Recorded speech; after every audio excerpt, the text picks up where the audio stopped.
नमस्कार, जय माता दी। मैं हूँ आपकी अपनी लाइफ डिज़ाइनर जीतू आचार्य।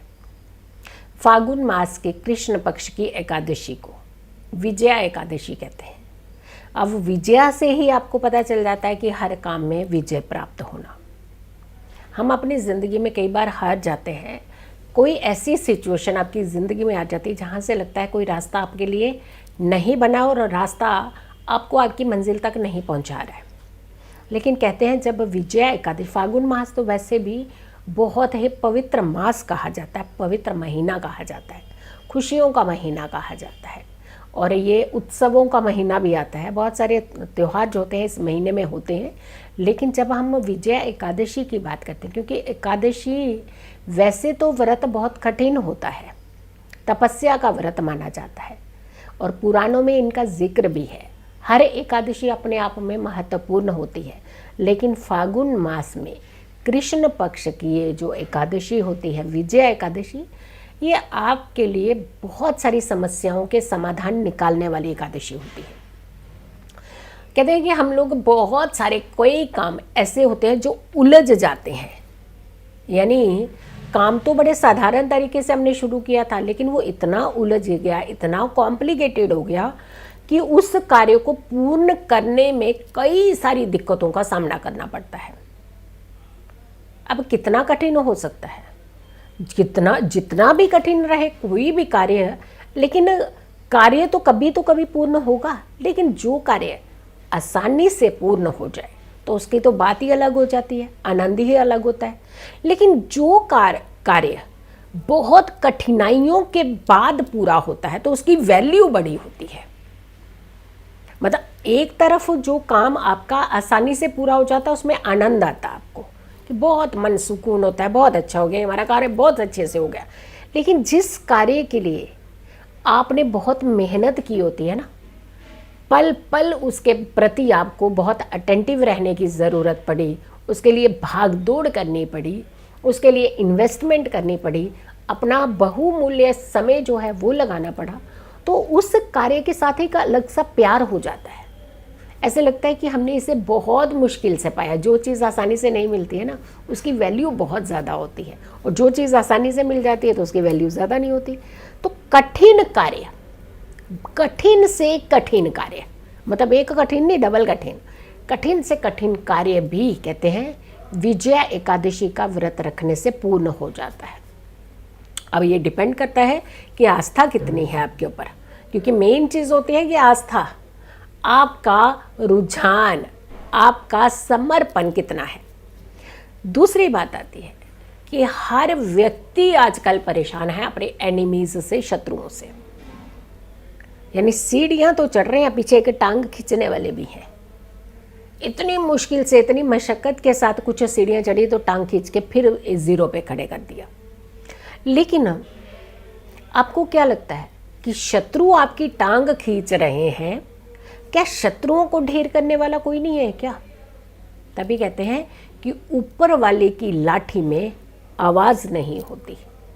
इसलिए जब भी डरो अपने कर्मों से डरना चाहिए। जब भी डरो भगवान से डरिए। इंसान से क्या डरना है आपने? इंसान कौन है डराने वाला?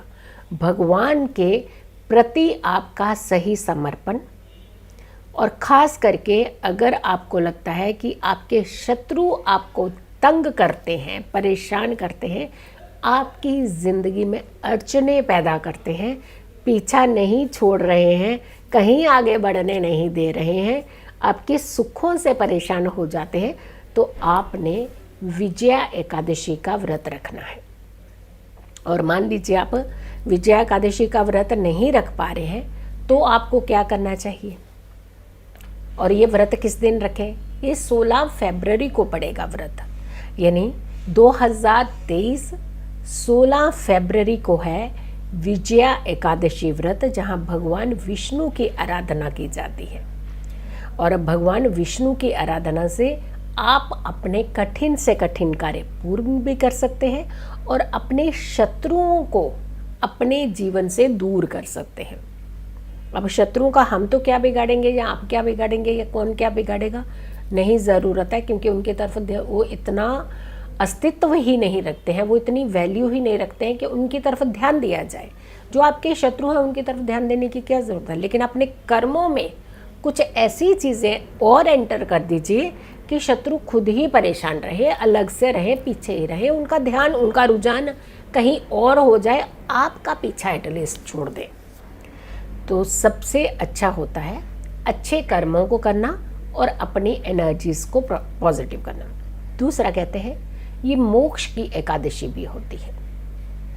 मोक्ष प्राप्त, वैसे तो सारी एकादशियाँ मोक्ष प्राप्ति के लिए ही होती हैं, लेकिन विजया एकादशी आपको हर काम में विजय दिलाती है। और फिर कुछ ऐसी प्रॉब्लम्स होती हैं, जैसे किसी लोगों को बार बार केस के दायरे में आ जाते हैं, कोई खास केस उनका पीछा नहीं छोड़ते हैं, मतलब दिक्कत पे दिक्कत, परेशानी पे परेशानी, एक केस सॉल्व नहीं होता, दूसरा कनेक्टेड एक और साथ में खड़ा हो जाता है। तो कुछ ऐसी सिचुएशन अगर कहते हैं आपकी ज़िंदगी में है तो भी आप उपाय को कर सकते हैं। एक खास उपाय है जो हम आपको अभी देने वाले हैं, और उस उपाय को अगर आप करते हैं तो भी आप सारी अड़चनों से बाहर निकल जाते हैं। 16 फरवरी को, यानी 16 फरवरी को जो तिथि शुरू होगी, आरंभ होगी, वो सुबह सुबह 5:33 पर शुरू हो रही है, यानी तब सूर्य उदय नहीं हुआ होगा। इट मीन्स उदया के समय पर जो आपको तिथि मिलेगी वो 16 तारीख को मिलेगी, विजया एकादशी की तिथि। और ये तिथि, इसका समापन होगा, समाप्ति होगी 17 फरवरी को 2:50 पर। तो इसका मतलब ये है कि आपने जो व्रत करना है विजया एकादशी का वो 16 को करना है, और पारण जो करना है वो आपने 17 को करना है। लेकिन पारण आपने सुबह सुबह 9:30 बजे से पहले ही कर लीजिएगा, तो ये समय आपको काफ़ी अच्छा सपोर्टिव समय मिलेगा जहां आप व्रत का पारण कर सकते हैं।